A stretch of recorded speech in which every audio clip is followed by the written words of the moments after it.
નમસ્કાર, હું હર્ષ Rathwa, India news ગુજરાતમાં આપનું સ્વાગત છે। સમાચારની શરૂઆત કરીશું મોટા સમાચારથી વાત કરીશું। પીએમએ કહ્યું પેપર લીક કેસ માટે ફાસ્ટ ટ્રેક કોર્ટ બનાવીશું, દોષિતોને છોડીશું નહીં। પીએમ મોદીએ પથ્થરમારામાં એસીપી સહિત અધિકારીઓ ઘાયલ, જંતર મંતર પર પોલીસ અને વિદ્યાર્થીઓ વચ્ચે ઘર્ષણ, પોલીસે ટીયર ગેસના શેલ છોડ્યા।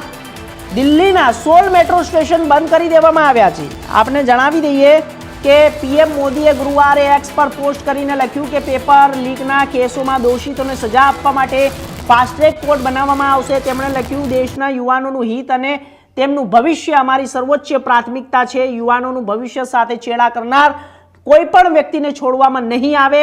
દિલ્હીના જંતર મંતર પાસે બુધવારે રાત્રે 8:30 વાગ્યાની આસપાસ વિદ્યાર્થીઓ અને પોલીસો વચ્ચે અથડામણમાં, જ્યારે પોલીસના જણાવ્યા અનુસાર કનોટ પ્લેસ અને ટોલ્સ્ટોય માર્ગ પર કેટલાક તોફાની તત્વોએ પોલીસોને પર પથ્થરમારો અને બોટલો વડે હુમલો કર્યો હતો।